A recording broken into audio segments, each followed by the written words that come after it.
Welcome to this training where we are going to be talking about trust. Now, resilience is made up of a set of different skills that keep you from falling into a place of chaos or overwhelm or stress or reactivity. And so today in today's training, we're going to be talking about the one quiet skill that begins to change everything, and that is the skill of trust, and specifically the skill of self-trust. So today we are going to talk about what happens when you lose trust. We're going to talk about how you start rebuilding it, and then we're also going to talk about why it's the foundations of true resilience, why it supports us in our resilience so that we can be more peaceful, feel more calm, be less reactive. So if you think about it, you spend most of your day making decisions for everyone else. You think about what to pack for school, what's for dinner, who's coming for a play date, what clothes and toys can be cleared out and given away, what needs to be done to reach that target at work, how to respond to that client. So in all of these areas, you are making decisions all the time, and on it goes. And somewhere in between, you question, if not every single one of these, then a huge number of these decisions.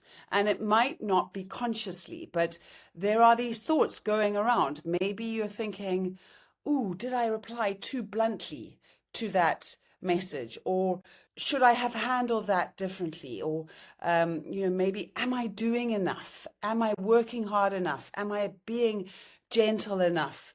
This is draining. It's absolutely exhausting. And yet it is so hard to stop doing it. And one of the biggest lies that I invite you to stop believing today is that you are stressed because there is so much to do. Yes, oh my goodness, there is so much to do. I know that. I'm in the throes of it. There is a lot to do. But the to-do list is not the thing that causes the stress. The stress comes when you don't trust yourself to handle what's on your plate with ease. You don't trust yourself to do the things that you long to do. You wake up in the morning, today's going to be the day when I am going to do this or be more like this, and then you get started and you just don't trust yourself, and then the stress starts to build up. You are managing, you are controlling, you are performing, hoping that if you just do it all right, then I will finally feel calm. Then I will finally feel peaceful. I'll finally feel in control. But controlling or trying to control what is going on around you is futile. We spend so much time trying to manage all these things outside of ourselves. The only person that you have any control over is yourself, and desperately trying to control what's going on out there, what others think of you, how your children behave, what your partner or your teammates do or don't do. All of these things is leaving you stressed, exhausted, completely knocked over, knocked out, wishing you could simply back out, find a duvet to put your head under and escape from the world. But there is this one thing that can change this one skill as part of your skill set of resilience that you can build so that you are not knocked down, but can think more clearly, can be more patient, can focus on what needs to get done, can be able to, at the end of the day, come home with more energy than you've ever had, be present with your children without losing your temper or getting caught up in the noise in your head. And as I have mentioned, that one skill is the skill of trust. And so this is what we're talking about today. Building this trust in yourself so that you can stop overthinking, you can start relaxing, you can feel steady no matter what's happening around you. and then we'll look at what happens outside of yourself. So trusting yourself is just like trust in a relationship, any other relationship outside yourself, maybe with a partner or a friend or a colleague. And trust is very fragile.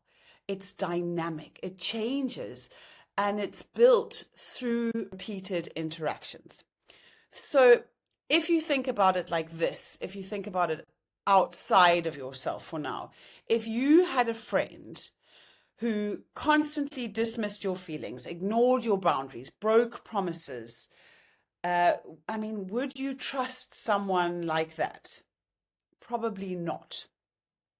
But if that same friend listened to you, if she respected your needs and heard you, if she showed up consistently, if she was reliable, then you would feel safe with her. It is exactly the same with you, with yourself. Self-trust is built when you treat yourself like someone you want a good relationship with. So this kind of trust is built on honesty, on telling yourself the truth. It's built on consistency, so it's on doing what you'll say you will do over and over and over again. And yet also on compassion. So it's built on treating yourself kindly when you do fall short, when you maybe do slip up. And so instead of asking in this moment, do I trust myself? Because that might be quite a tricky question to answer. Maybe you could try asking yourself, am I being a trustworthy friend to myself? Am I being a friend to me that I would like to be to others, or that I would like to see in a friend? So every day you are either strengthening or weakening your relationship with yourself through small choices that you are making. You're either being a trustworthy friend to yourself or not through these small choices. Choices like, do you tell yourself the truth, even when it might be inconvenient? Do you follow through on what you say matters to you, or do you find yourself giving in to what others say should matter? Do you speak to yourself with the kind of kindness that you might speak to a friend, or do you speak to yourself with criticism? Do you listen to your inner cues, to the way that your body is speaking to you, or even your mind is speaking to you in a specific situation, or do you override those cues in order to please others? Each of these moments, each of these times that you do or don't do one of these things communicates something to your nervous system. So just like words or actions communicate something to a friend, you are communicating to yourself whether you can be trustworthy or not. So do you show yourself every day that you are trustworthy like you would to a friend, or like a friend does to you? Or do you remind yourself every day that you are untrustworthy? You remind your nervous system that actually I can't trust myself because you didn't tell yourself the truth, or follow through on what matters to you, or speak to yourself with kindness. So trust is made up of two elements, whether we trust ourselves or trust others. When you trust yourself or others, you believe two things.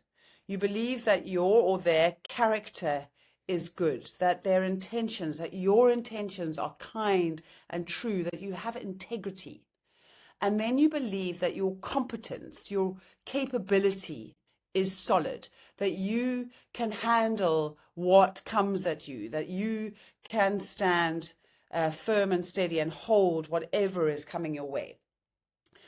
So that is the foundation. These two elements of trust are the foundation of every healthy relationship. And this includes that relationship that you have with yourself.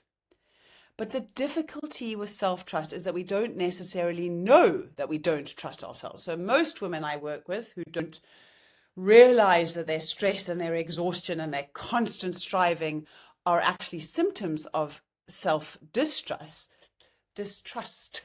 will say things like, oh, I'm just a worrier, or I'm just not good at switching off, or I like to get things done properly. But underneath this all is a belief that drives all of these things. And that thought is, I don't fully trust myself. And they start doing the things that self-distrust drives. And I'm going to go through a couple of them and see how many of these things do you do. So maybe it's overthinking every decision because you don't trust your instincts. Maybe it's delaying action because you're scared of getting it wrong. Procrastinating because, oof, what if I get it wrong? Over preparing for every meeting, every conversation, every school event because you don't trust that you'll be okay to just kind of roll with it. It's replaying conversations to check if you upset someone. It's maybe seeking reassurance from someone else, asking, was that okay? Do you think I did the right thing? Because you don't trust your own judgment. Maybe it's over functioning, where you end up taking on everyone else's responsibilities because you don't trust others to do them right. Or on the other side, guilt, when you take a moment to just rest because deep down you don't trust enough that you've done enough. So when you don't trust yourself, as you can see, all of this doing, thinking, your nervous system never truly relaxes, and you are constantly in fight or flight. You live in a state of internal tension. And even on those slower days when there isn't as much to do, your mind is scanning all the time for what might go wrong, how you might fall short. Resilience, on the other hand, begins when you start believing, I can rely on myself. I can handle what comes.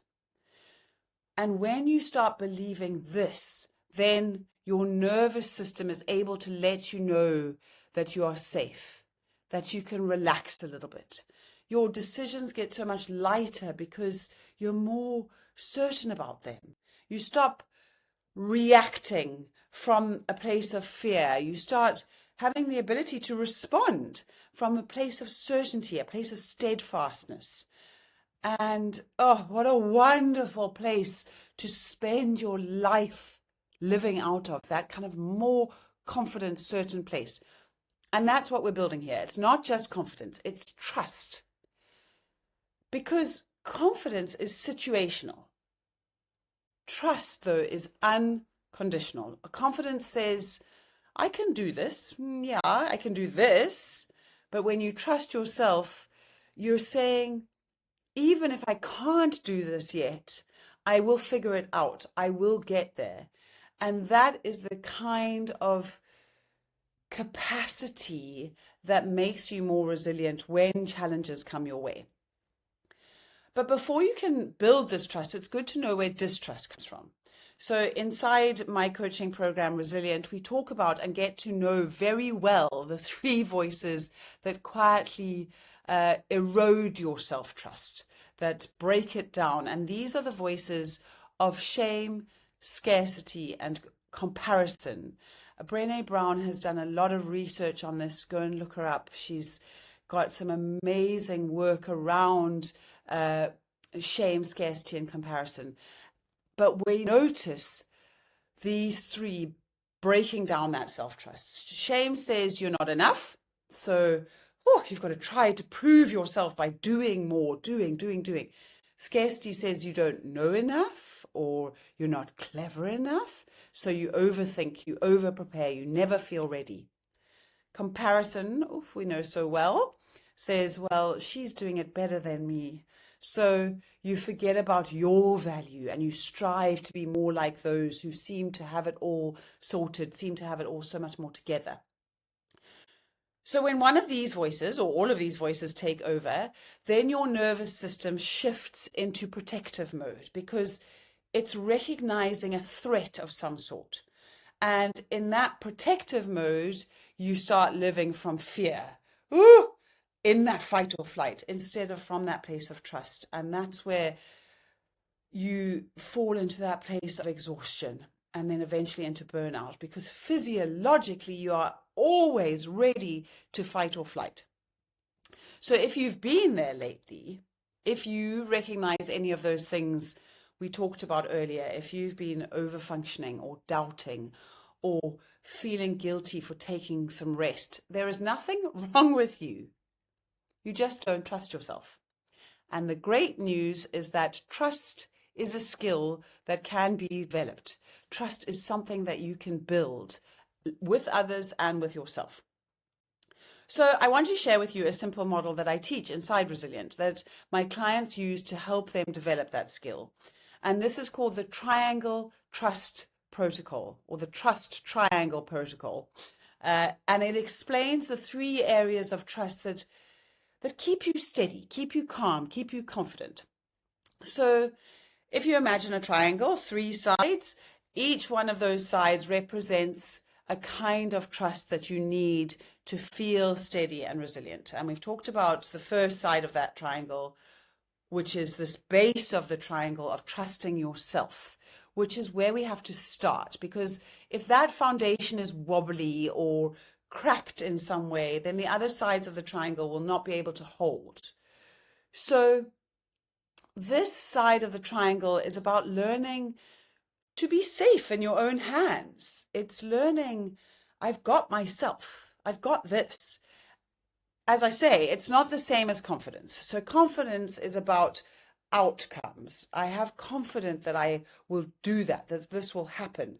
Self-trust is about knowing I have the integrity and the capability to do this. It's knowing that you will be a good friend to yourself, that you will speak the truth to yourself, that you will follow through on what you've promised yourself, that you will be kind to yourself, not criticize yourself. And every time you ignore your needs, you break a boundary, you silence your value and your values, what's important to you, to keep the peace around you, as we've said before, then you are teaching your body, well, I can't rely on me. But every time you pause, every time you listen to yourself, every time you commit to what you know, what you promised yourself, you send a different message, an opposite message to your body. You tell your body, I've got this. I can depend on me. You can depend on me. I'm a good friend to you. And this just calms your nervous system, because your brain can finally stop looking for danger. It knows that you're safe. It knows that you will protect and support yourself. It doesn't have to look out for where you might find trouble or be tripped up. So what does this look like in practice?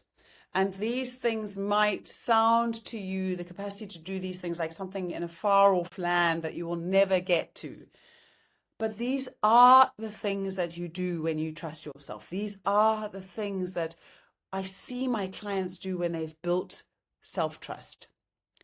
And these are things like saying no, kindly saying no without over-explaining yourself, without having to defend yourself. You can rest when you're tired, instead of actually having to earn that rest, having to prove yourself before you can take rest. You can speak up when something feels off. I actually can say what I'm feeling. You can make mistakes and not feel like you're failing. You don't have to fall into a place of shame when you make a mistake, but you actually are like, I've actually got this. I made a mistake. I can move on from it. And you make decisions and you stand by them. You decide something. I've made the decision. I now move on. I don't have to think about it again. So this is the most liberating feeling when you get to this point. And the moment that self-trust becomes resilience is that moment that you can say, I'll do my best. If I get it wrong, if it doesn't work out, I'll handle that too. I've got this. I've got me. That is the point where you are armed with more resilience, because resilience is anchored in self-belief. It's anchored in that knowledge that you've got this. So I'm going to go through the other sides of the triangle more quickly, but these 2 sides stand on the foundation of self-trust. And we are able to build these two sides when we have that foundation that is built, that is steady. And then the joy is that when you have these two sides of the triangle set up, you have so much more space, you have so much more time. Specifically when it comes to the second side of the triangle, which is trusting others. So when you trust yourself, you stop needing to control everyone else. You can now get to the point where you can delegate without micromanaging. You don't have to be looking over someone's shoulder all the time. You can ask for help and receive that help without feeling guilty. Oh, there's something wrong with me. Why do I need help? You can allow other people to be responsible for their own choices, for the way they do things. So trusting others does not mean being naive and, oh, that person, I've often heard people say, oh, that person's too trusting. There's a naivety around it. It's not naive. It means knowing that your safety is not dependent on their performance, their getting it right, their perfection. I mean, you are safe no matter what they do, whether it's your husband feeding the children chicken nuggets for supper 10 days in a row, or maybe it's a colleague presenting your proposal differently to the way that you would do it. You can step back and stop feeling the need to be in control. And when you trust others, you have the incredible opportunity to see them grow, to see them develop. As you hand things over, you let them take charge. And they perform better. They actually step into greater performance because you're not micromanaging. They're not feeling the stress of having you look over their shoulder. And everyone is happier. Everyone is just finds so much more freedom. And then the third side of the triangle is trusting the bigger picture, which maybe sounds a bit vague, but this is the belief that the world is not against you, that everything doesn't depend solely on you. When we lose trust, this kind of trust in the bigger picture, we start living from a separated worldview where it feels like, oh, it's me against the world. It's me against everything. I have to do it all.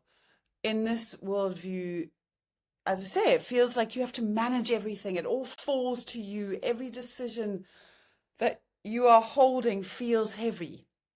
Every challenge you face is just more on your plate and almost like proof that you're failing because you just feel so exhausted by it all. But when you trust the bigger picture, you operate from a connected worldview. You operate from a place where actually I'm a part of a bigger whole. I'm a part of a family or a community. I'm part of a workplace. And everyone has a part to play in making this whole a better place. It doesn't all fall to me. I don't have to prove myself. I have value that I bring that no one else brings, but everybody else also has value that they bring. So when you can zoom out to this bigger picture, things don't feel so hard or so heavy. You can stop carrying everything as if it's all up to you.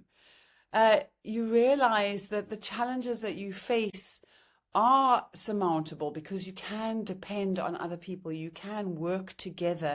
You are part of a whole. So the triangle looks like this. Base is trusting yourself. I can rely on me. Trusting others. I can receive support. I can depend on others. I can delegate. And then trusting the bigger picture. I'm part of something bigger where we can all depend on each other. I actually have support and help. I don't need to do it myself. I bring value just as I am. And when all three sides are strong, you feel so much more steady. And that is what true resilience feels like. It's that steadiness, that certainty.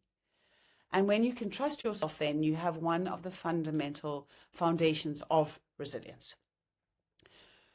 So I just want to show you what this looks like in real life. I had a client, Genevieve, who came to me burnt out and completely disconnected from herself. She was brilliant at her job. She had a hard job and she was excellent at it. She adored her family, but she lived in this space of feeling like she was failing at both of them.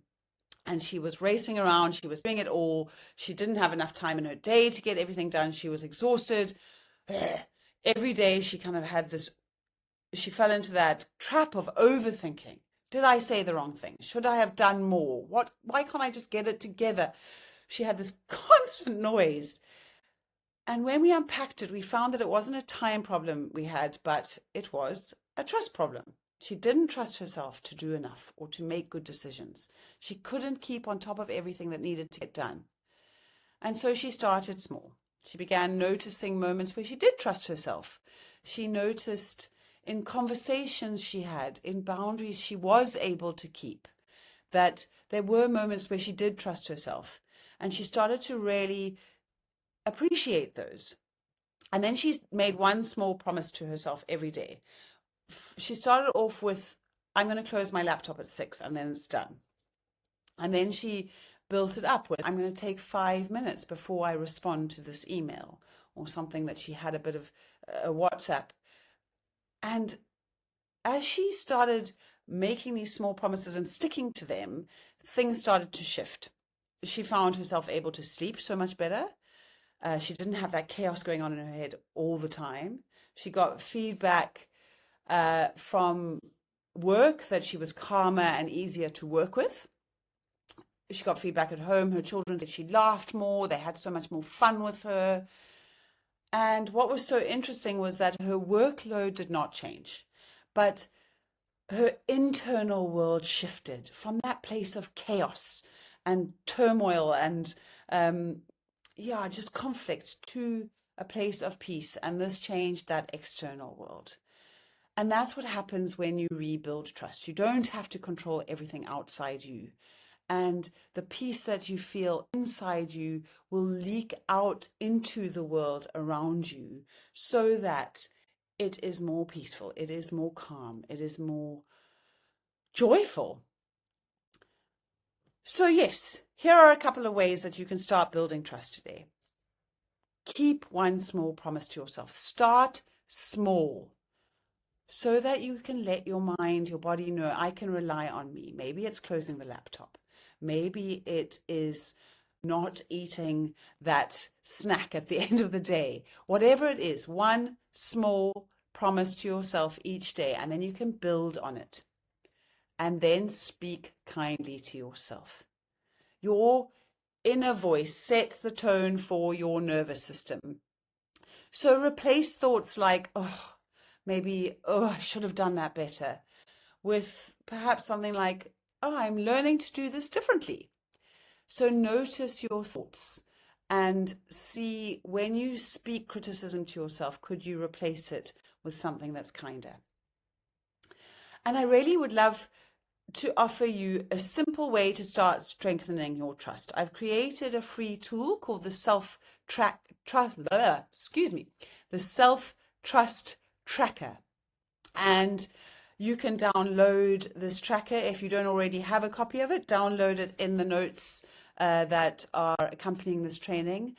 This tracker helps you to look at where you don't trust yourself, but then to start noticing where you do trust yourself and where you override yourself, and how your confidence and your calm can be built and changed when you start giving yourself those little gifts of trust that you would give to a friend. So use the self-trust tracker. Well, it's a bit of a tongue twister there. Use it for a week and see what happens. You'll start catching yourself in those moments of, I don't really believe in myself, and find ways of moving into belief, into places where you do believe in yourself. And that is where your resilience is going to start growing, and you're going to see yourself feeling so much more peaceful and calm. So the link to the self-trust tracker, try again, is in the notes. Click on the link, start building your trust, that basic skill of your resilience today, and find such joy and liberation as you do.